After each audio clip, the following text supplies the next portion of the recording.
Tyranny. If any point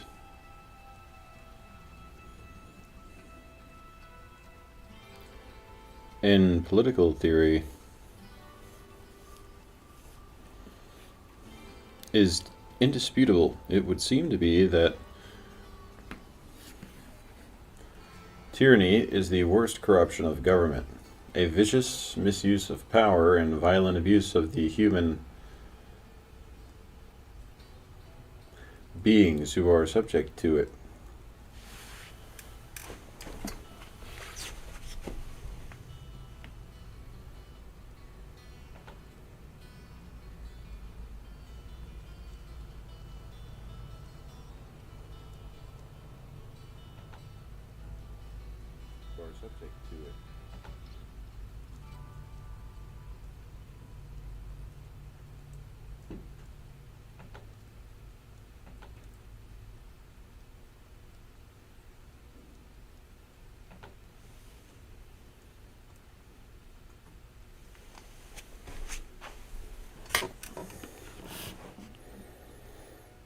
Aristotle's remark that no freeman, if he can escape from it, will endure such government, would seem to express the sentiments of all who, loving liberty and abhorring slavery, look upon tyranny as destroying the one and establishing the other.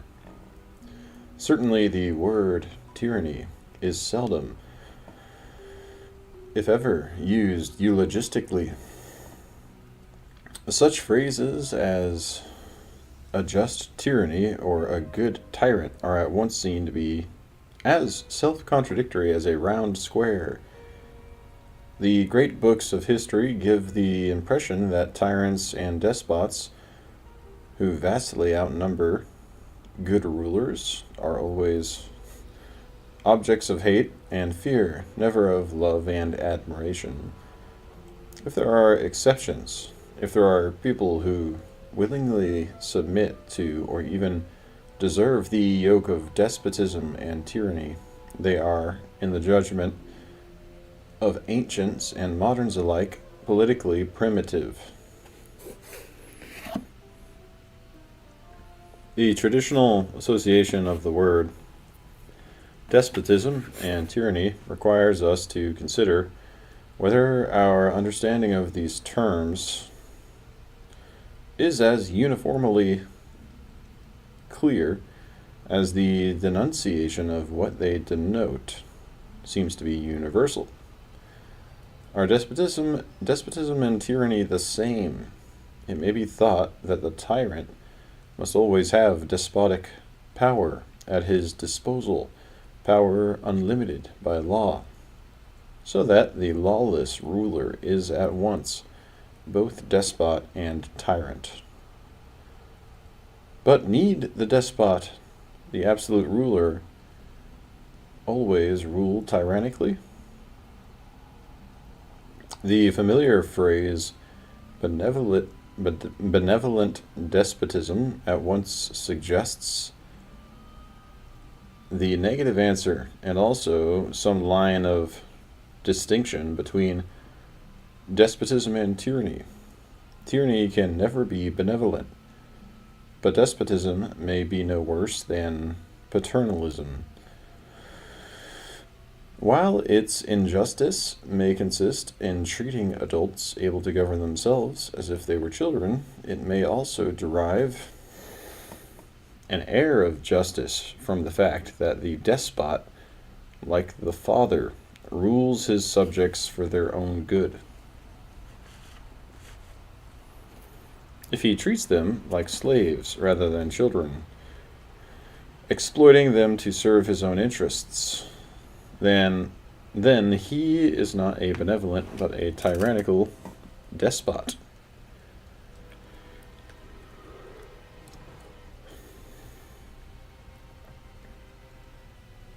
This understanding of the meaning of despotism and tyranny seems to be only partly supported by their etymology. The Greek word from which despot comes signifies the head of a household, the pater familias, as he is called by the Romans, who exercised the absolute authority of a master over chattel slaves, and of a parent over his children.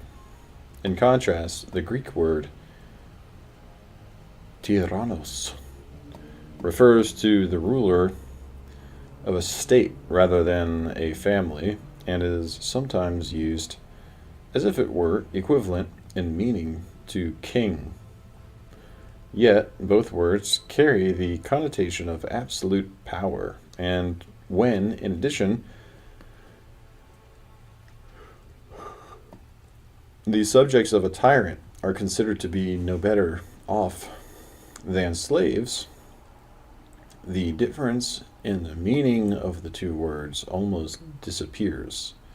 The difficulty of grasping what is essential to the nature of tyranny and despotism seems to be complicated by certain criteria originally proposed by the Greeks for distinguishing between king and tyrant, or between royal and despotic rule. Both Plato and Aristotle speak of the king as a good monarch and the tyrant as a bad one. Both say that monarchy, or rule by a single man, is royal when it is for the welfare of the ruled, and tyrannical when it serves only the interests of the ruler. Both make lawlessness either a violation of existing laws or government by personal fiat without settled laws a mark of tyranny. Yet for Aristotle, at least, some of these criteria also apply to despotism and even to royal government, insofar as there are distinguished from political or constitutional government, insofar as these are distinguished from political or constitutional government. Government by law rather than by men. Furthermore, the association of either tyranny or despotism with monarchy, rule by one man, rather whether just or unjust, seems to be counterbalanced by Aristotle's discussion of the tyranny of the few and of the many. In a monarchy, the king can turn tyrant, but so can the wealthy become despotic in an oligarchy, or the poor in a lawless democracy. The nature of tyranny thus seems to be more difficult to define precisely than it would at first appear from the almost universal condemnation of it as the worst perversion of government. To some extent, the difficulties may be verbal. The word tyranny is used with many meanings, not only by the Greeks, but throughout the tradition of the great books. Some writers identify tyranny and despotism. Some distinguish the two sharply. Some writers consider tyranny and despotism only in connection with monarchy.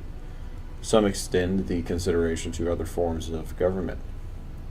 The words are sometimes used descriptively, without the connotation of good or evil, and sometimes they are more derogatory than descriptive. Even when the necessary verbal clarifications are achieved, genuine issues still remain. Conflicting accounts are given of the causes of tyranny or the circumstances from which it develops. Concerning despotism, some writers take the position that it may be justified by conquest or by the need of a people for absolute government, or in the form of a temporary dictatorship by emergency conditions. Not even the condemnation of tyranny seems to be unanimous. if the views of Hobbes are to be reckoned with, nor among those who condemn tyranny. Is the fairly general Among those who condemn tyranny is the fairly general approval of tyrannicide, free from the strong dissenting voice of Kant.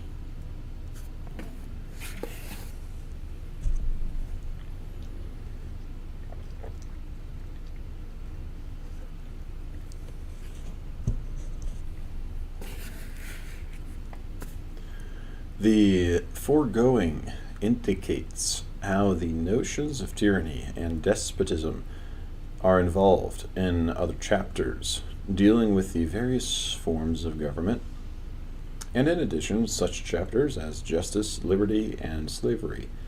The distinction, for example, between domestic and political slavery bears on one of the ways in which despotism and tyranny are distinguished. And the discussion in the chapters on monarchy and constitution concerning absolute and limited government raises a question which must also be considered here, namely, whether absolute monarchy can be distinguished from despotism and whether it has an invariant tendency to become tyrannical. That question deserves immediate attention because its answers are connected with opposed views of the justice or defensibility of tyranny and despotism. Plato and Aristotle, for example, treat tyranny as the prototype of political injustice, and the tyrant as the extreme case of the vicious man. Yet there are passages which appear to have a contrary tenor.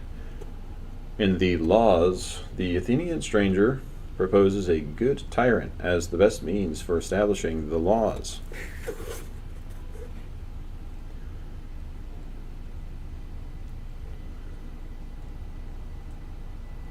To the question, what are the conditions which you require in a state before you can organize it? He thinks the legislator's answer should be, give me a state which is governed by a tyrant, and let the tyrant be young and have a good memory. Let him be quick at learning and of a courageous and noble nature. In short, let him have temperance and every other virtue. More readily than monarchy, democracy, or oligarchy, tyranny is the stepping stone to the best state, according to the Athenian stranger, because it involves the greatest power concentrated in a single man. The combination of virtue and power may rarely be found, but, he says, when the supreme power in man coincides with the greatest wisdom and temperance, then the best laws and the best constitution come into being, and in no other way. Aristotle's classification of the types of kingship, or the forms of royal government, seems to include tyranny among them. He refers to the kind of monarchy which prevails among the barbarians who, being more servile in character than Hellenes, do not rebel against a despotic government. Such royalties, he goes on, have the nature of tyrannies because the people are by nature slaves, and there is no danger of their being overthrown, for they are hereditary and legal. Even among the Hellenes, in ancient times, Aristotle points out, there was a form of monarchy or dictatorship that may be defined as an elective tyranny, which, like the barbarian monarchy, is legal but differs from it in not being hereditary. These two forms of tyranny, Aristotle says elsewhere, are both according to law and therefore easily pass into royalty. The line between king and tyrant is not, however, as shadowy as might first appear. Kings rule according to law over voluntary subjects, but tyrants over involuntary, and the one are guarded by their fellow citizens, the others are guarded against them. The forms of monarchy, which Aristotle also calls tyrannies, seem to him to have a mixed character. They are royal, he says, insofar as the monarch rules according to law over willing subjects, but they are tyrannical insofar as he is despotic and rules according to his own fancy. But there is also a kind of tyranny which, being unmixed, is the counterpart of perfect monarchy. This tyranny is just that arbitrary power of an individual which is responsible to no one and governs all alike, whether equals or better, with a view to its own advantage, not to that of its subjects, and therefore against their will. Aristotle explains his association of tyranny with monarchy on the ground that both are forms of one-man rule, but he adds, there is the greatest difference between them. The tyrant looks to his own advantage, the king to that of his subjects. Tyrannical government is monarchy exercising the rule of a master over political society, and therefore deserves to be called despotic as well as tyrannical. When it has no admixture of royalty, tyranny is not only self-serving, but lawless rule. It is the very reverse of a constitution, or rule by law, except for the hypothetical case in which the truly superior, the almost godlike man is king. Aristotle seems to identify absolute or unconstitutional monarchy with tyranny and despotism, and he condemns both for violating the very nature of the state, conceived as a community of free men.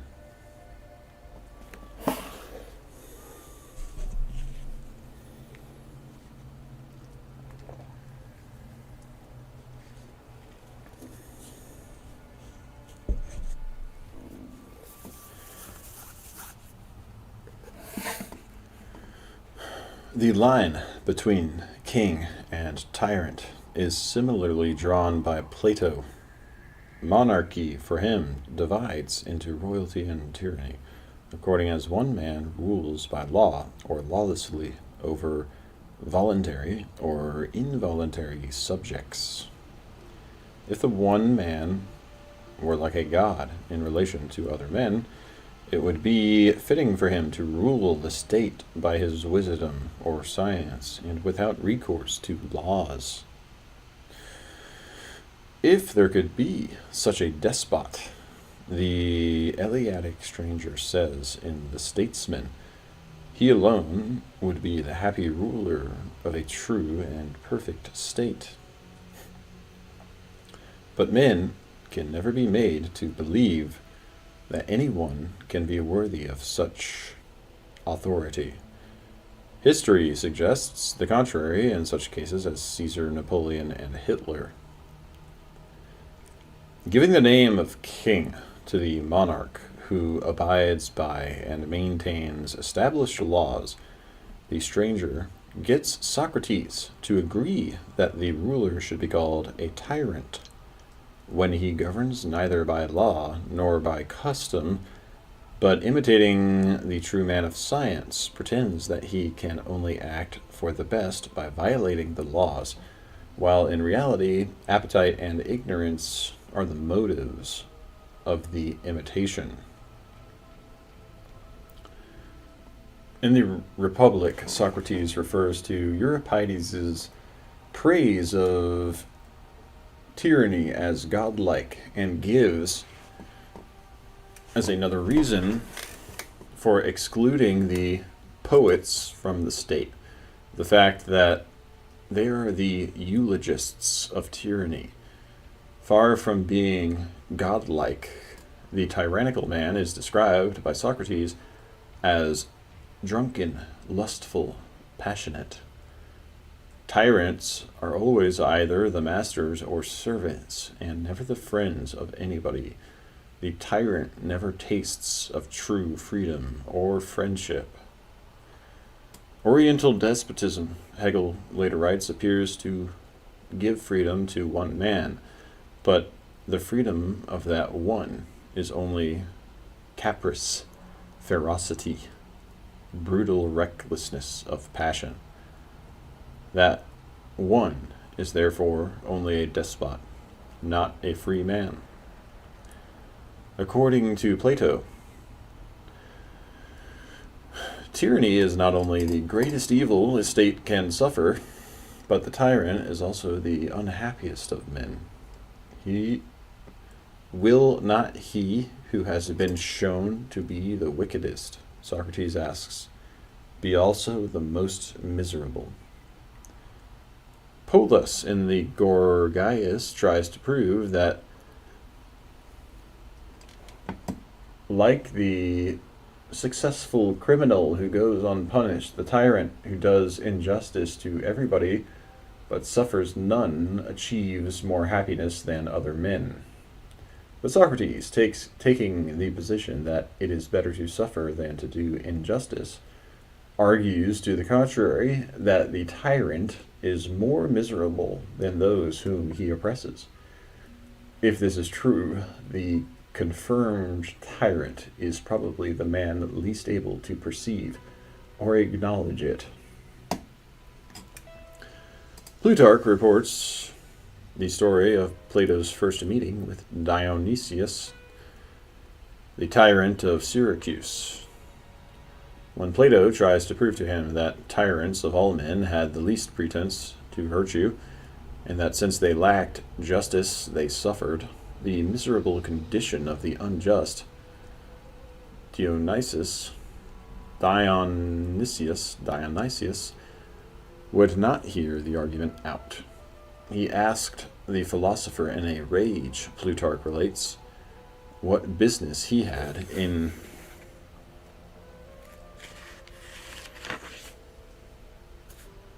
Sicily, to which Plato answered, I come to seek a virtuous man. It seems then, replied Dionysius, you have lost your labor. According to Plutarch, Dionysius tried to have Plato killed on his return voyage to Greece, or failing that, to have him sold into slavery. He would not be harmed by that, Dionysius reasoned, because being the same just man as before, he would enjoy his happiness, though he lost his liberty. On the whole, then, Aristotle's and Plato's disapproval of tyrants and tyranny seems to be unequivocal. The passages which might cause this to be questioned can perhaps be accounted for by the ancient tendency to use the word tyrant descriptively to denote the possessor of absolute power. Yet, even in the laws where such usage occurs, Plato observes that kings, unable to sustain the temptation of arbitrary power, tend to overthrow the laws and so become tyrannical in the invidious sense of the word. With the exception of Hobbes, medieval and modern writers are no less disapproving than the ancients. Tyrannical government, according to Aquinas, is altogether corrupt and completely lawless. It is the tyrant himself, rather than those who may rebel against a government so lacking in justice, who is guilty of sedition. since he encourages discord and sedition among his subjects, that he may lord over them more securely. When a king, by becoming a tyrant, has dethroned himself and put himself in a state of war with his people, what shall hinder them, asks Locke, but prosecuting him, who is no king, as they would any other man who has put himself in a state of war with them? In Locke's view, it is a mistake to think that the fault of tyranny is proper only to monarchies. For whether the power that is put in any hands for the government of the people and the preservation of their properties is applied to other ends, and made use of to impoverish, harass, or subdue them to the arbitrary, irregular commands of those that have it, there it presently becomes tyranny, whether those that thus use it are one or many. Wherever law ends, tyranny begins, if the law be transgressed to another's harm. Tyranny is thus defined by Locke as the exercise of power beyond right, which nobody can have a right to. Such absolute arbitrary power or governing without settled standing laws can neither of them absolute arbitrary power or governing without settled standing laws can neither of them consist with the ends of society and government. Tyranny so defined may not be limited to monarchies, but according to Locke, absolute monarchy is always tyrannical. For that very reason, it is, he writes, inconsistent with civil society, and so can be no form of civil government at all. What Locke calls tyranny, or without change of meaning, absolute monarchy, Kant calls autocracy, but Kant distinguishes the monarch who has the highest power from the autocrat who has all power. Hegel calls despotism that state of affairs where law has disappeared and where the particular will, as such, whether of a monarch or a mob, counts as law, or rather takes the place of law.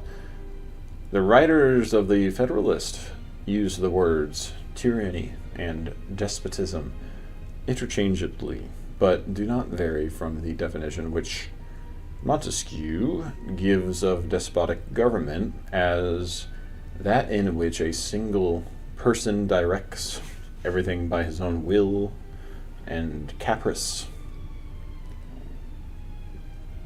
In all other governments, even in monarchy, when it is constitutional, the separation of powers puts some limitation on the power entrusted to the offices of state. Following Montesquieu's doctrine, Madison declares the accumulation of all powers, legislative, executive, and judiciary, in the same hands, whether of one, a few, or many, and whether hereditary, self-appointed, or elective, may justly be pronounced the very definition of tyranny. He reinforces his point by quoting Jefferson's dictum that concentrating all the powers of government in the same hands is precisely the definition of despotic government.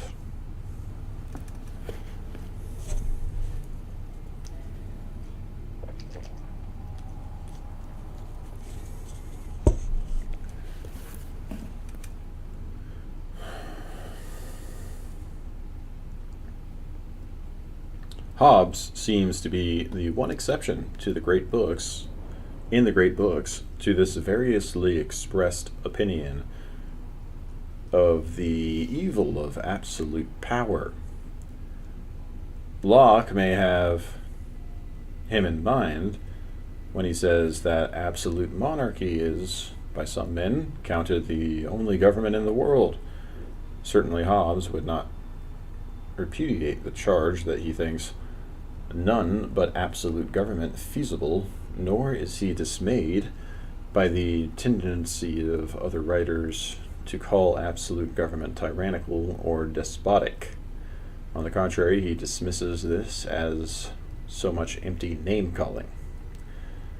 In every form of government, according to Hobbes, the sovereign power must be absolute to be effective. Though of so unlimited a power, men may fancy many evil consequences, yet the consequences of the want of it, which is perpetual war of every man against his neighbor, are much worse. Describing the absolute dominion of the father over his children, and the equally absolute dominion of the master over his slaves, Hobbes says that the rights and consequences of both paternal and despotical dominion are the very same with those of a sovereign by institution. For unless the sovereign is also absolute, there is no sovereignty at all. To the cry, tyranny, Hobbes replies that just as men who find themselves grieved under a democracy call it anarchy, or those who are displeased with aristocracy call it oligarchy, so they that are discontented under monarchy call it tyranny. He holds Aristotle's Politics responsible for spreading the fallacy of regarding anything except popular government as tyrannical, and in general he blames the Greek and Roman writers for fomenting sedition against kings by treating tyrannicide as lawful. Hobbes offers an historical explanation of the origin of these confusions. A tyrant, he writes, originally signified no more simply but a monarch. But when afterwards, in most parts of Greece, that kind of government was abolished, the name began to signify not only the thing it did before, but with it the hatred which the popular states bore towards it, as also the name of king became odious after the deposing of the kings of Rome. A word like tyranny carries only emotional force. Used descriptively, Hobbes declares, it signifies nothing more nor less than the name of sovereignty, saving that they that use the former word are understood to be angry with them they call tyrants. He is willing to make himself the object of that anger by identifying a professed hatred of tyranny with hatred to commonwealth in general, and by regarding the toleration of both hatreds alike as evil seeds of sedition. In one negative respect, Rousseau seems to agree with Hobbes. Not that the man who holds that only republican institutions are legitimate in any way accepts the identification of either prince or popular government with sovereign power. But he, like Hobbes, rejects Aristotle's distinction between the king and the tyrant as good and bad monarchs, the one governing for the good of his subjects, the other in his own interest. Rousseau contends not only that most Greek authors use the word tyrant in a different sense, but also, he adds, it would follow from Aristotle's distinction that from the very beginning of the world there has not yet been a single king. It is only according to a vulgar usage that a tyrant is conceived as a king who governs violently and without regard for justice or law. The more precise conception, Rousseau insists, defines the tyrant as an individual who arrogates to himself the royal authority without having a right to it. This is how the Greeks understood the word tyrant. They applied it indifferently to good and bad princes whose authority was not legitimate. Tyrant and usurper are thus perfectly synonymous terms. The usurpation of power is, according to Rousseau, the root of both tyranny and despotism, but they are not, for that reason, to be confused. I call him who usurps the royal authority a tyrant, Rousseau writes, and him who usurps the sovereign power a despot.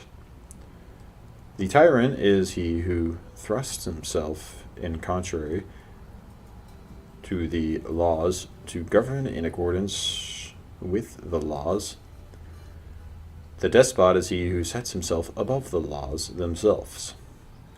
Thus the tyrant cannot be a despot, but the despot is always a tyrant. Other writers distinguish between tyranny and despotism on different principles. They accept, where Rousseau rejects, the notion that tyranny is not merely a usurpation of power, but always a self-serving or unjust use of that power. They reject Rousseau's conception of despotism as inseparable from usurpation. Absolute power can be gained and held in no other ways. Locke, for example, conceives despotical dominion as the rule of a master over slaves, or the government of a vanquished people by their conquerors in a just war. Despotical power, in his opinion, is an absolute arbitrary power.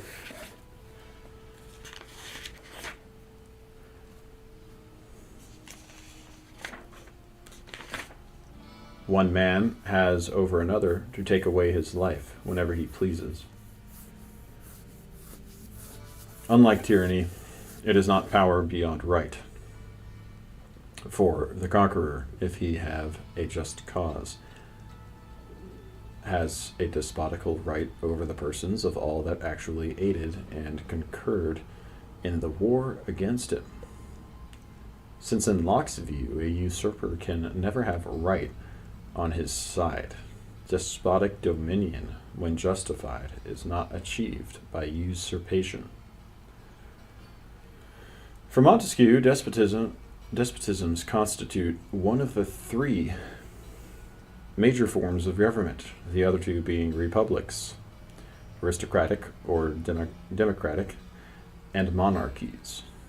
Though he regards despotism as an intrinsically corrupt form of government, in which the rulers wield personal power without the restraint of law, he also judges it to be appropriate to the servile natures or temperaments of certain peoples.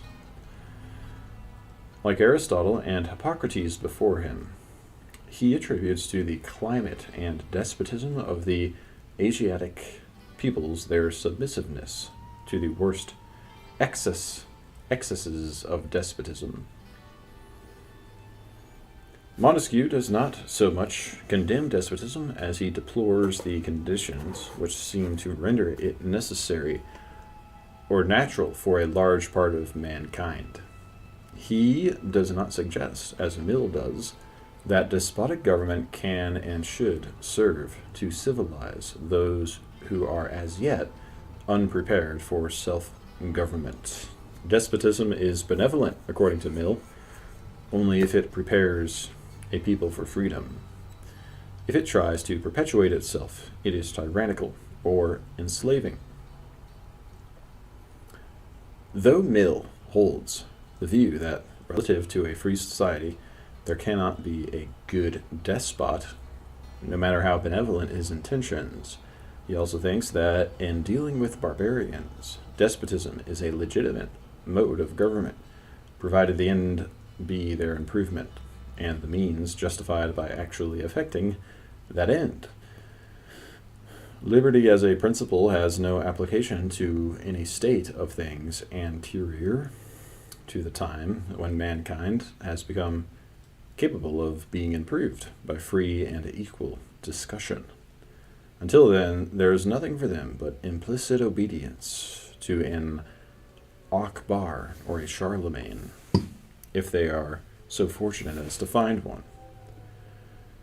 Under certain conditions of society, a vigorous despotism, according to Mill, is in itself the best mode of government for training the people and what is specifically wanting to render them capable of a higher civilization. In his opinion, still other conditions justify despotism. I am far from condemning, he writes, in cases of extreme exigency, the assumption of absolute power in the form of a temporary dictatorship. In another place, he says that the establishment of the despotism of the Caesars was a great benefit to the entire generation in which it took place, because it put a stop to civil war and abated a vast amount of malversation and tyranny by praetors and proconsuls. But in all these cases, the essential point is that the despotic rule should be temporary. Mill applies the same criterion to the despotism which occurs in the government of colonial dependencies. It should aim to benefit a subject people by training them in the arts of government, and it should not seek to outlast the conferring of this benefit. The ruling country, he thinks, ought to be able to do for its subjects all that could be done by a succession of absolute monarchs, guaranteed by irresistible force against the precariousness of tenor of barbarian despotisms. Such is the ideal rule of a free people over a barbarous or semi-barbarous one. This may be the ideal, but critics of imperialism like Swift or Marx think that colonial policies are in fact otherwise motivated by land grabbing, by the desire for national aggrandizement, and by the profits to be made from the economic exploitation of colonies or subject peoples. Throughout the pages of Thucydides and Tacitus, the spokesmen for empire dwell upon the blessings which Athenian or Roman rule bestows, only to be answered by the protests of the colonists or the conquered, who seem to prefer the insecurities and uncertainties of liberty to the mixed motives of even the best despot.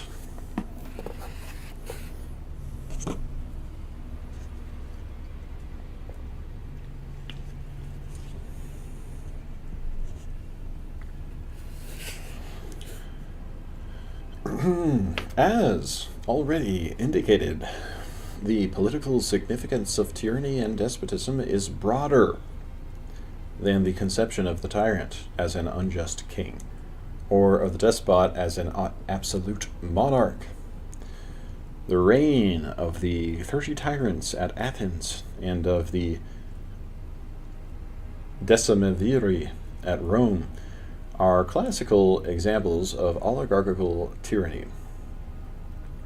Advocates of republican or democratic institutions, like the writers of the Federalist or J.S. Mill, are as much concerned to safeguard constitutional or representative government from the tyranny of special interests, whether of a dominant majority or of concentrated wealth, as they are to protect the rule of law from the encroachments of despotism, which begin with usurpations of power by elected officials.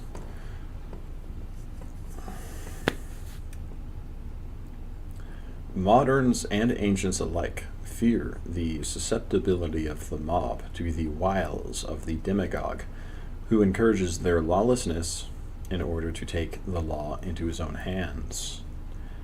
Both Hegel and Plato see in the alliance between a scheming demagogue and an unruly populace the step by which a corrupt democracy turns into a tyranny. Though Aristotle disagrees with what he takes to be the theory of Socrates and the Republic, that tyranny normally arises from democracy and the progressive degeneration of the state. His own opinion seems to be that tyranny is a compound of oligarchy and democracy in their most extreme forms, and that almost all tyrants have been demagogues who gained the favor of the people by their accusation of the notables. These aspects of tyranny are discussed in the chapters on democracy and oligarchy. The traditional emphasis, however, is on the individual tyrant, whether he is an hereditary prince who misuses his autocratic power, the usurper of an established throne, or the demagogue who makes himself dictator. However tyranny arises, monarchy is the form it usually takes in the pages of history or poetry. The domination of the state by one man. But while the great political philosophers offer conflicting theories of the origin of tyranny, there seems to be remarkable agreement concerning the methods the tyrant uses to maintain himself in power. Other political practices may vary greatly from one historical epoch to another, but the devices of tyranny seem to have a certain timelessness. When they are describing the actions of the tyrant, Herodotus, Plutarch, Tacitus, and Gibbon tell stories of iniquity, of cruelty, of cowardly and unscrupulous stratagems, so alike in detail that the reader loses all sense of time and place. Nor does he exert any effort of imagination to place the figure of the tyrant thus delineated in the setting of contemporary events. The past also speaks with contemporary relevance, and Plato's enumeration of the tyrant's desperate measures, his stirring up of foreign wars to smother domestic discord, his assassination of enemies, his purging of friends or followers, and his confiscation of property, as well as his generally indiscriminate bloodletting, the resort to unwarranted searches and seizures, the creation of ex post facto crimes, the arrest and punishment of men without trial, have been, writes Hamilton, in all ages the favorite and most formidable instruments of tyranny. So too, in all ages, the tyrant, fearing reprisal and revenge, lives in a state of war, turns his palace into an armed camp, and goes nowhere without a numerous bodyguard, which, as both Aristotle and Machiavelli suggest, functions most efficiently when composed of hirelings or mercenaries. The great books contains not only the record of tyrannical perfidy and violence, but also recommendations to the would-be tyrant of the best means to use for his nefarious purposes. Though Rousseau refers to Machiavelli's Prince as the Book of Republicans, and thinks that the choice of his detestable hero, Caesar Borgia, clearly enough shows his hidden aim. The rules which Machiavelli formulates for the prince seem, on the surface at least, to be essentially similar to the advice Aristotle gives the tyrant. The end in both cases is the same: success in the effort to gain and keep power. The means, in general, are force and fraud, or as Machiavelli phrases it, the methods of the lion and the fox. Machiavelli counsels the prince to inspire fear in such a way that if he does not win love, he avoids hatred.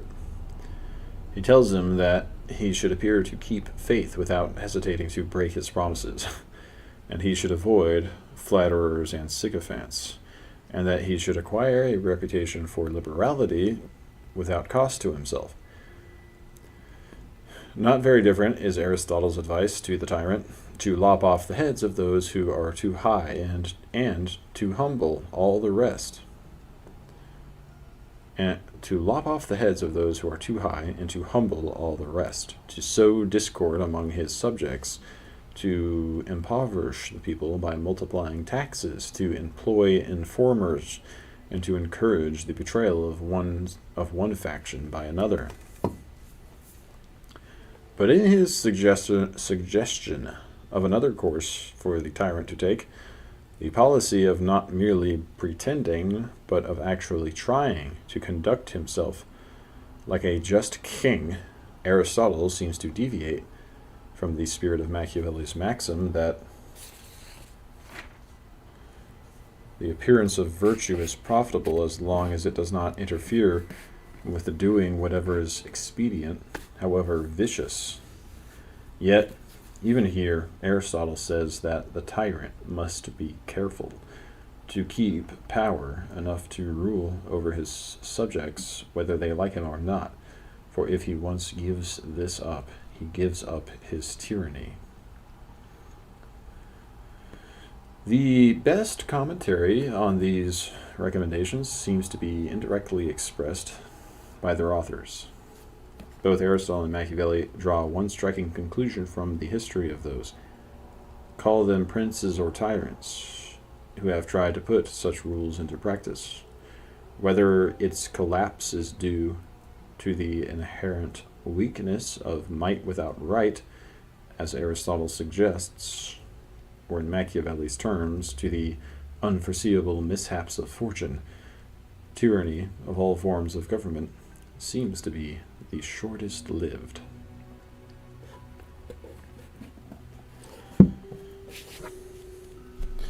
Yeah, that's interesting. I don't think Machiavelli's The Prince was written as like an actual guide on how to be a successful tyrant.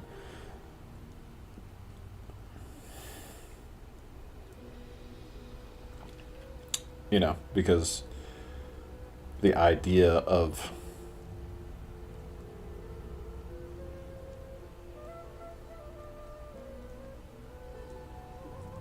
wanting to be a tyrant is flawed to begin with. It's unwise. I think probably that work is used to illustrate that. And it's not only unwise, but it's just like characterized by all this really vile behavior. So when you're reading it, you're like, because these are things tyrants find themselves needing to do to maintain their power by necessity. It's not like something they planned as a means to bring anything good about. They'd prefer to be in power without maintain their power without needing to subject all these people to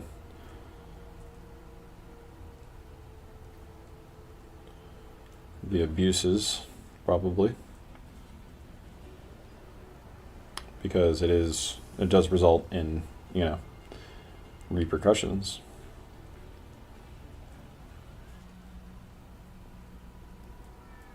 But if they're unwilling to relinquish their power, they always end up having to do these things.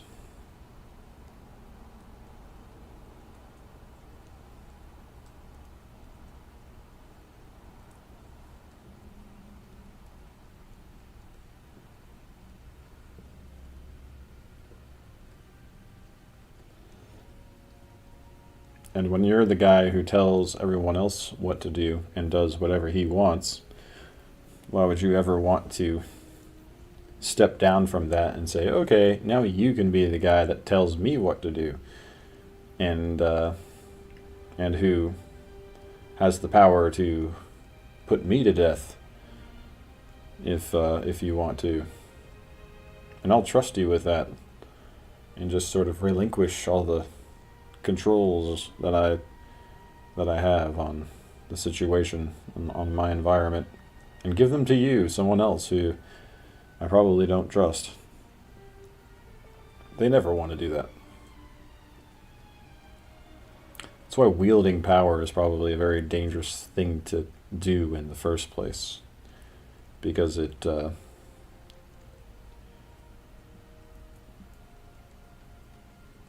becomes something that you don't want to ever give to somebody else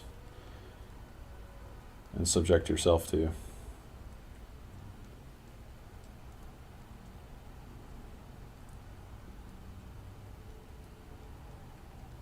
But the Prince by Machiavelli is probably, I don't want to say a satirical work, but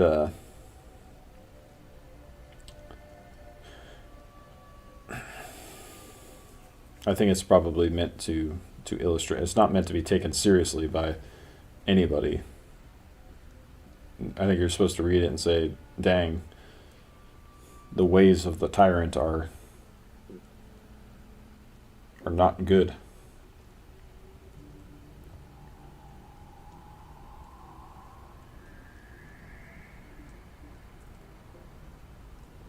And they always they're just extremely stressful to live by.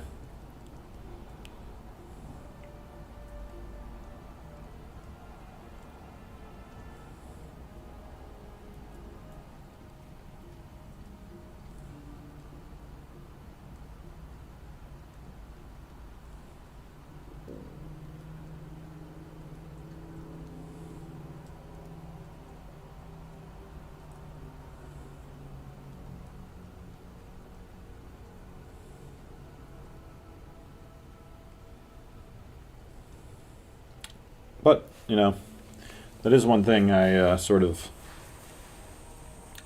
am developing as I study the great books more, is just an appreciation for the freedom that I have in my society, in America, the year 2025. And I've always told myself that the freedom to read these books at all, to own them and study them and broadcast myself to the internet reading them, and allowing whoever else is interested to listen and join me in the contemplation and review of all this stuff, the enlightenment that it gives you.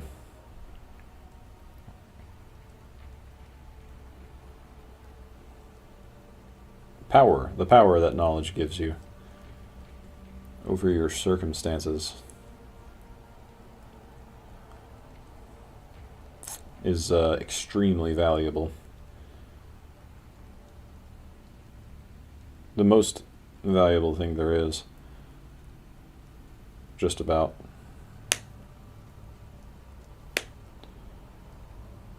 I mean, as long as I am free to study whatever literature I want to study, to acquire it and study it, and talk about it freely with whoever's around me, then as far as I'm concerned, I'm pretty much free, as free as you can get in a society, in a human society. So I'm very grateful for that. I try not to, especially the Bible, owning and reading the Bible and talking about it in a society, a state composed of men, citizens.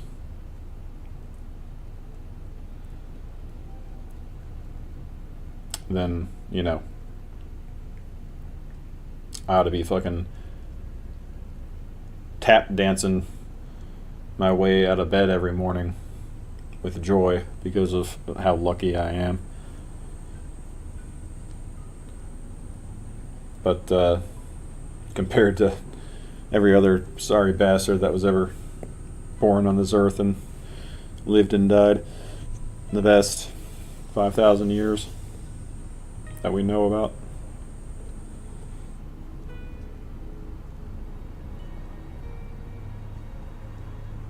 So it's a nice perspective to have, to appreciate your society's laws.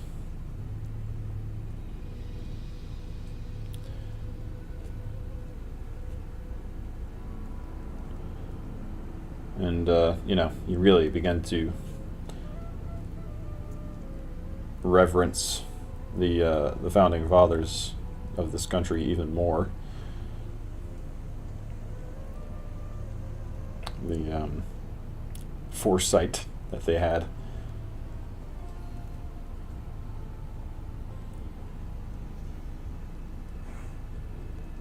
Because this country has been a massive success.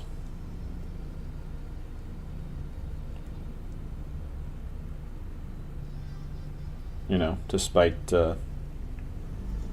having to fight a civil war at one point. And, being threatened with total destruction by multiple world wars. And Cold War, nuclear holocaust. I mean, that's all, like...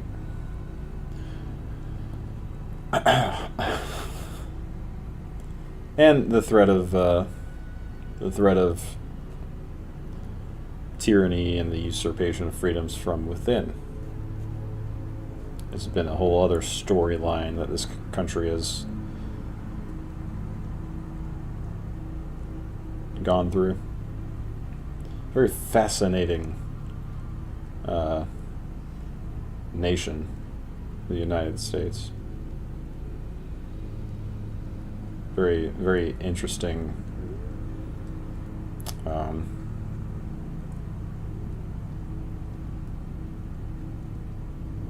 life it's had up until now.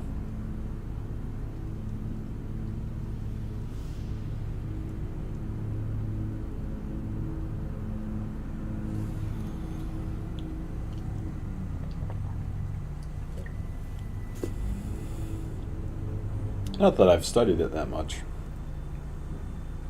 but what I've learned about it, American history, seems like it's been through a lot, and that it's actually come out kind of like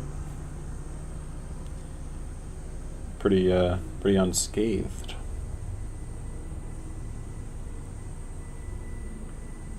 Or at least, I wouldn't say unscathed, but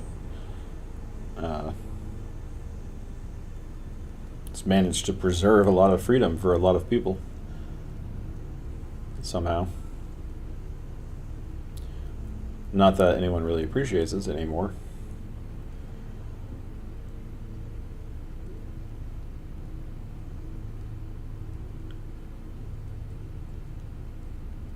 Well, I don't know. Maybe they do.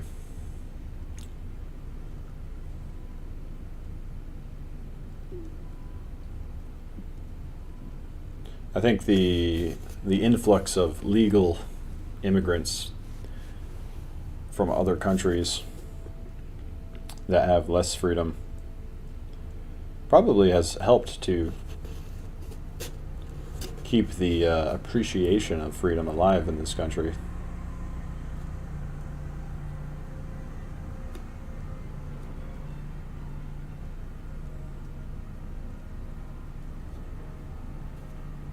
because, you know, as legal immigrants, they immigrate and they exercise their whatever rights they might have as citizens if they become citizens. And, you know, they're like appreciative of being able to do that, to participate in the democracy.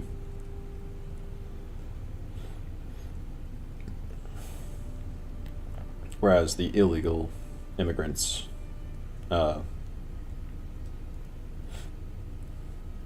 seem to have more of a attitude of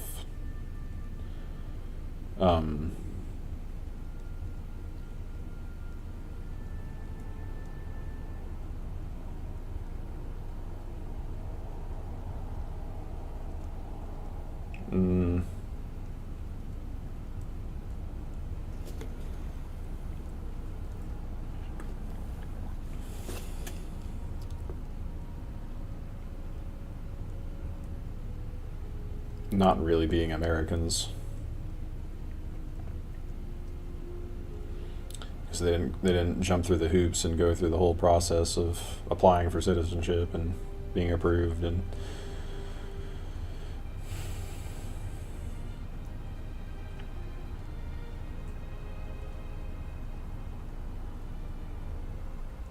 they kind of live in fear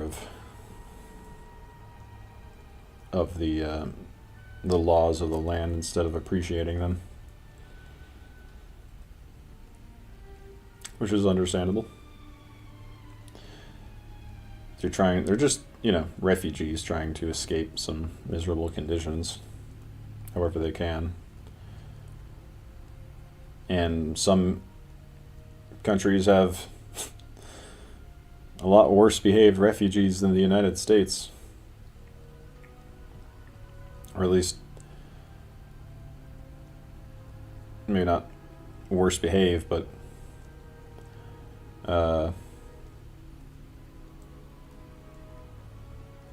dangerous and threatening and more organized in their sort of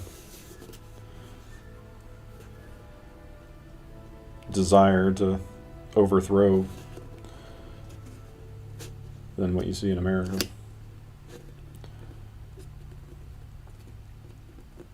Talking, of course, of the